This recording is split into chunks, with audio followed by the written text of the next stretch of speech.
For the last time, Walt, please let me go. Nuts. Then it has to be this way. Hap, no. Drop that gun.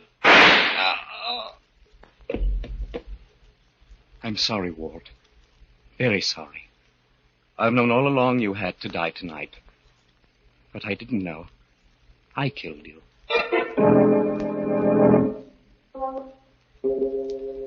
Midnight, the witching hour when the night is darkest, our fears the strongest, and our strength at its lowest ebb. Midnight, when the graves gape open and death strikes. How? You'll learn the answer in just a minute in The Man Who Died Yesterday.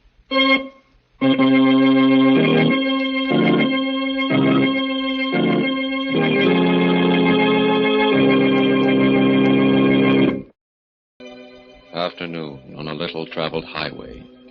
A strange-looking man in threadbare clothes stands hopefully by the roadside. A car comes around a curve. Slows up. Stops. Looking for a lift? Are you headed for New York? That's me. Hop in. Thank you. It's very good of you. I'm in a hurry to reach New York. I haven't much time, you see. Yeah, sure. I picked you right off for a big executive on his way to a board meeting. No, nothing like that. It's just that, there's something terribly important I've got to do. A mission. Oh, Salvation Army, huh? No, United Nations. I have to see the Secretary General before midnight tonight. That leaves me only 8 hours. The United... Are you feeling all right, pal? Yes. I was sick, but I'm feeling fine now. You don't look so good to me. Why does it go? Of course, you could do with a haircut, too. I suppose so. I'm afraid I've been out of touch with civilization a long while. By the way, my name is... was David Hapgood. Hi, I'm Walt Griggs. Can't you drive any faster, Walt? We've still got a long way to go, and... well, I'm worried about this part of the road. There's going to be a rock slide and... Rock slide? Oh, you mean those signs? That's nothing to worry about. They put them up on... What the... It's all right. Keep going, Walt. We got through safely. Yeah, but... there was a rock slide, just like you said. Of course. But... how did you know? I can see ahead, Walt. See into the future. For 24 hours.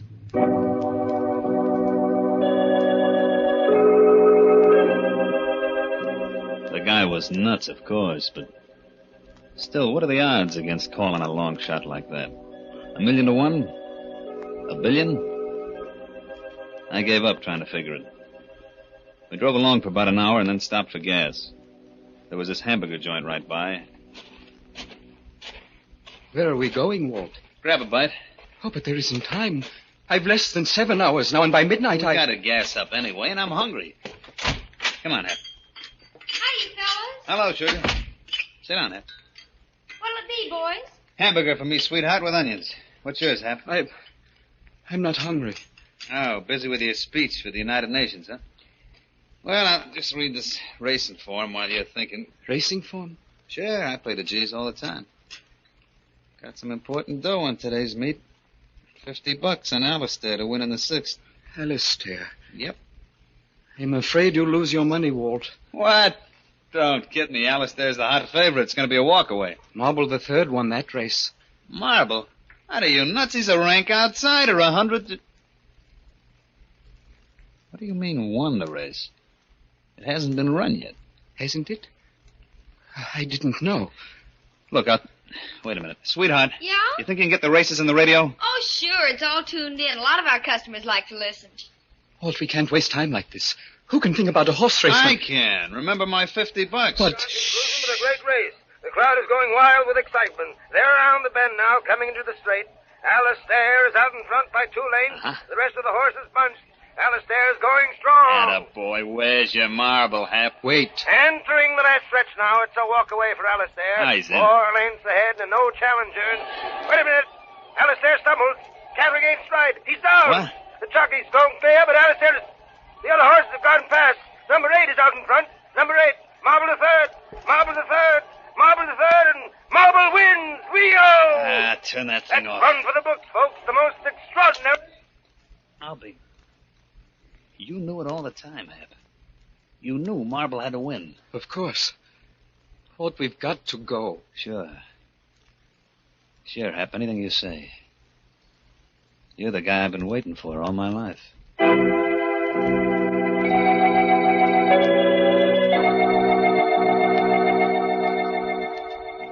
I didn't need no more figuring to tell me Hap was a gold mine. And I had him first before anybody else could get their hooks into him. The only thing that worried me was the way he talked. All this about midnight, not having much time. I had to use him while I had him, even if it meant taking chances. So while we drove, I worked on a plan. Walt, we've left the New York Road. The signs are pointing the other way. I know, I'm taking a shortcut through a town called Hasek. Hasek? Yeah. That name mean anything to you, Hap? Hasek? Think hard. Let me see. There's going to be a hold-up there tonight at the factory. 2 men involved. There's still the week's payroll, $10,000. 10 grand, huh? They get away with it? There's a chase, but they shake off the police. Great. Couldn't be better. Why? We're the 2 men, Hap. You and me. What? No, Walt, no, I'm not a criminal. And I've something else to do with what little time I have left. You're coming with me, Hap. Maybe this'll convince you. A gun doesn't frighten me. Stop the car and let me out. I've got to get to New York. All right, look, I'll make a deal with you. You come with me on the stick-up, and I'll drive you straight through to New York without stopping. Are you on? But I can't, Walt. My message concerns the whole world. That's the only way you'll get to deliver it. Well, if it is the only way, all right. There's something more I've got to tell you, Walt. What's that? We leave a dead man behind.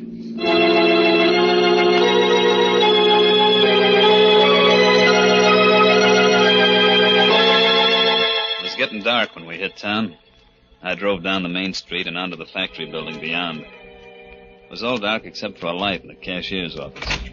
Hap and I went in. There was a guy sitting at a desk. Who are you? What do you want? The 10 grand in that safe. This is a stick-up, brother. You're crazy. There's no 10... Open up. I'll do the talking. I warn you, men. You'll be caught for this. Shut up and start turning that dial. All right. I guess you win. Come on. Snap into it. I'm doing the best I can. That's it. Now hand out those greenbacks. Come on, get a move on. Watch out, Walt. He's turning in an alarm. Oh, you double-crossing rat. Oh! Take Carry you! It's the guy that had to be killed, Hap? Yes. Okay, then step on it. The cops will be swarming around like flies.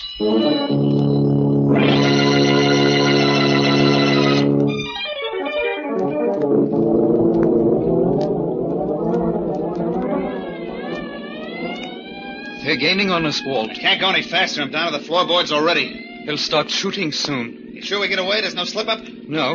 We get away all right. Good. Where did they get you, Walt? My arm. What do we do, Hap? Keep driving till we hit that bend in the road. Yeah? There's a clump of willows around the corner. Pull in there. Okay. Here goes. Douse the lights. Off.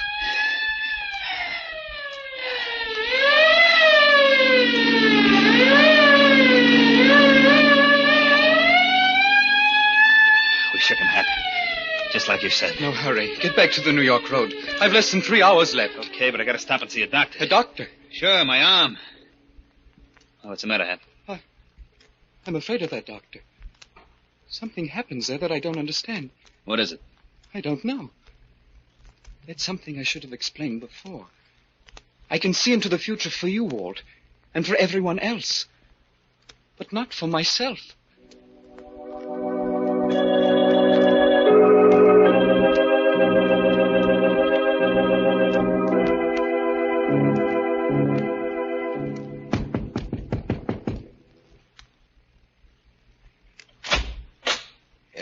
You the doctor? What can I do for you? Oh, my arm. I had a little accident. I was cleaning my gun and it went off. Come into my office. Okay. And this man? He's just a friend of mine. Nothing the matter with him. I don't agree. Looks much sicker than you do. No, doctor, really. Your face, it's the color of... No, I'm all right. Believe me. Please hurry with my friend. It'll only take a second. Just get my stethoscope. Look, let's quit kidding around, Doc. I'm the one that... Quiet.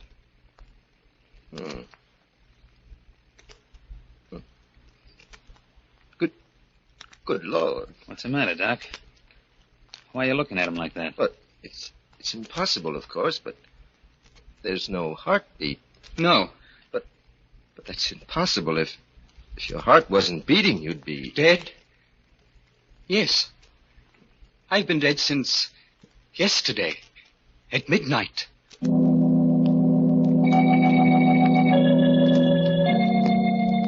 Staring at him, at the living corpse of the man who died yesterday, Walt, the doctor, draw back in horror. Just who is David Hapgood? The goose pimples were standing out on me. Here I'd found the guy, been with him for hours through a hold-up and a killing. And now I was hearing from his own lips that he was dead. He gave me the creeps. I wanted to take it in the land, but instead I was froze to the floor. I heard the doc saying... You've been dead since yesterday? Yes, doctor. But that's impossible. There must be some explanation, some obscure heart condition. There is an explanation, but not that kind. You see, I was cheated out of 24 hours at the time of my birth, and I'm just making up for it now. How do you mean? This will sound fantastic to you, but nevertheless it's true. I was born on a ship crossing the international date line. I started coming into the world during the last moments of a Friday and finished up early on Sunday. So I skipped a whole day of my life. I've always been living 24 hours ahead of myself. But that's shit. It's gospel, Doc. He can call the turn on anything like he was reading tomorrow's paper. I told you it would sound fantastic, Doctor. But it is true. When I realized it, I tried not to use it for selfish ends. I wanted to help people, but I never could. People would never listen to me, believe me. Finally, I realized that there was no place for me in the world, that man wasn't meant to know the future. So I went away, up into the woods. How long ago? About 10 years ago. Away from civilization, it was easier. I still knew what was going to happen, of course, but with no way to communicate my knowledge, my conscience was at rest. That is, until last night. Last night? I had caught a cold. It developed into pneumonia. I was deathly sick. I couldn't breathe, and lost consciousness. Then suddenly, at midnight, I was well. Quite well. Not a trace of my illness. I knew what had happened, of course. I was dead. But I still had my missing day to live. I knew I must use it for the benefit of mankind. How? There's something I know. Something that involves the fate of millions of people. Unless some action is taken within the next few hours. What action? What is it? I'm sorry, but I can't tell you, Doctor. I can't tell anyone except the Secretary General of the United Nations. And I must reach him before midnight, before I'm really dead. It's getting on to 10 o'clock.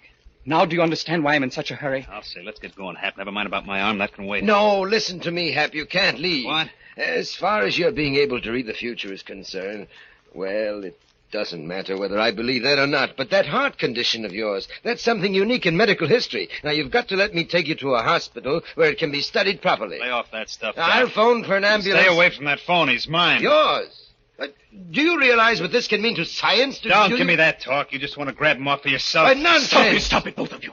I don't belong to anyone. I'm not a specimen to be examined. I've got a mission to perform for all of civilization. I've got to get to the United Nations before... Now, no matter how you've been deluding yourself, young man, you're terribly sick. I'm going to phone the hospital. Okay, you asked for it. I must get away from here.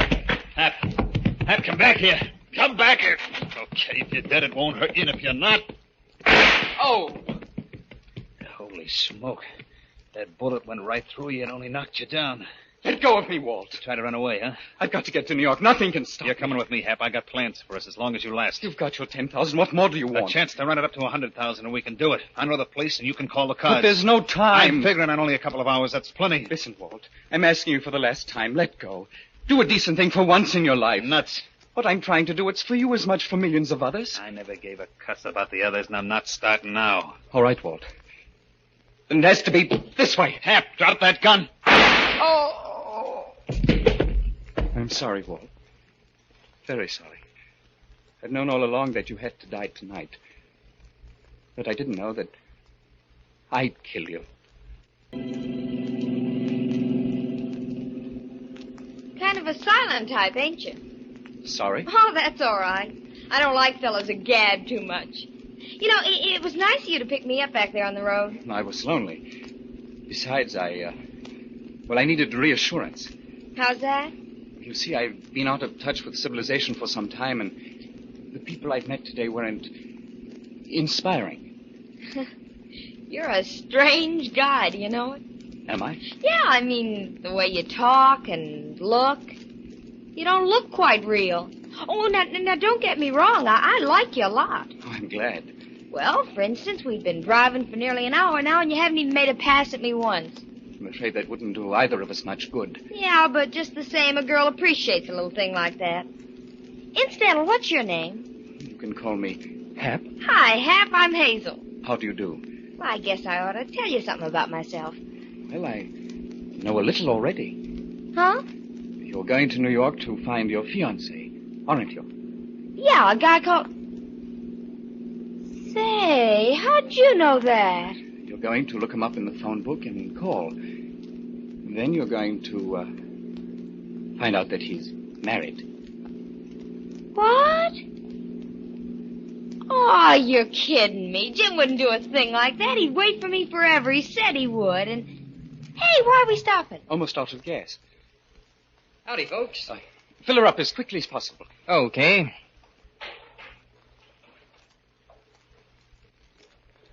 How far to New York from here?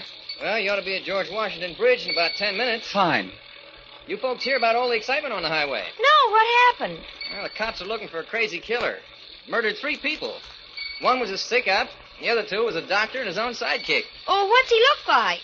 Well, according to the radio, he's got a chalk white face, a mop of hair that looks like it hasn't been cut in weeks, no hat, and... What's the matter, Bud? What are you staring at? Your friend, I gotta get something out of the office. I'll be back in a minute. He's going to phone the police. This is your chance to get out, Hazel. Oh, no, I'm staying with you, Hap. Now, you better get moving and keep moving.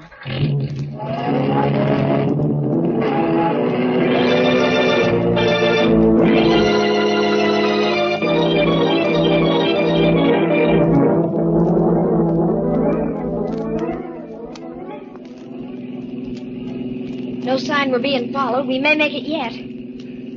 Are you frightened, Hazel? Being with me? I guess I should be, but I'm not. Thank you. Somehow I can't believe you're crazy. If you killed anyone, you knew what you were doing and you had a good reason. Thank you again. You don't know what that means to me. Have people always been scared of you, Hap? Most people. Till I met you. Why couldn't I have met you sooner, Hazel? Well, what's wrong with now? It's a little late. Not for me. You honestly mean that? Sure. Well, then perhaps it's going to be all right after all. Perhaps we'll meet again. What do you mean? I didn't mean to tell you this. Perhaps I shouldn't now. It may cause you pain. Go ahead. I can stand it. After you call Jim your fiancé and find that he's married, you start across the street in a daze. Tex is driving too fast and... It's got my number on it, huh? Yes, I'm sorry. And yet, in a way... What did that sign say, Hazel? George Washington Bridge, 2 miles. Oh, I'm going to make it. There's still time. The Secretary General is in his home. They'll let me in when they hear my message. I'll have most of an hour with him. It's not quite 11 yet. 11? Hey, your watch must have stopped. What? Look, there's a clock on the building. Where? Up to the right, there. 3 minutes of 12. Oh. Well, what's the matter, Hap? Oh, I can't make it. Oh, I've lost. Unless... a telephone. There's still time for that. Well, why are you stopping here? There's no phone. In that house, the family's all in bed upstairs. There's a telephone in the parlor. But the door's sure to be locked. They've forgotten to latch the parlor window. Hey, how do you know all these things? Never mind now. Goodbye, Hazel. But I'll be waiting here. No, you'd better start down the road. The police mustn't find you. But when you come back, I'll be here. I won't be back, Hazel. This is goodbye. For keeps. But you've got to come back. You've got to.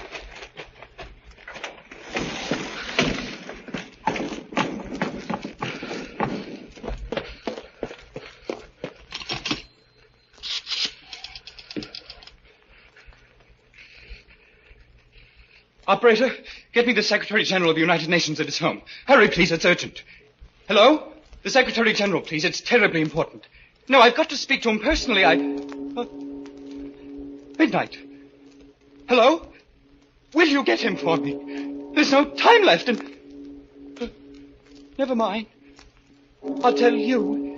It's about...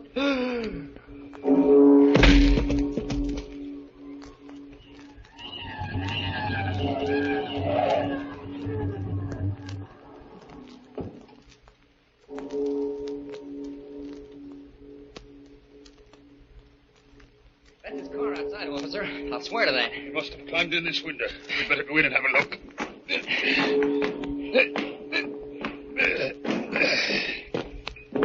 There was a girl with him when he left my gas station. She ought to be around. Where's the light? Here. There he is, on the floor. And he looks... He's dead, all right. No wonder. Look at that hole in his chest. Wait a minute. There's something funny here. That wound never bled.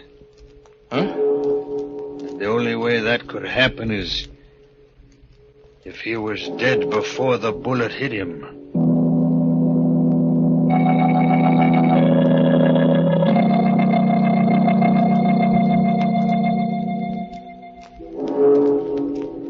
Two men staring at a corpse that is finally still. And still forever. The corpse of the man who died yesterday. While outside, somewhere in the night, a restless spirit keeps a rendezvous that none can avoid.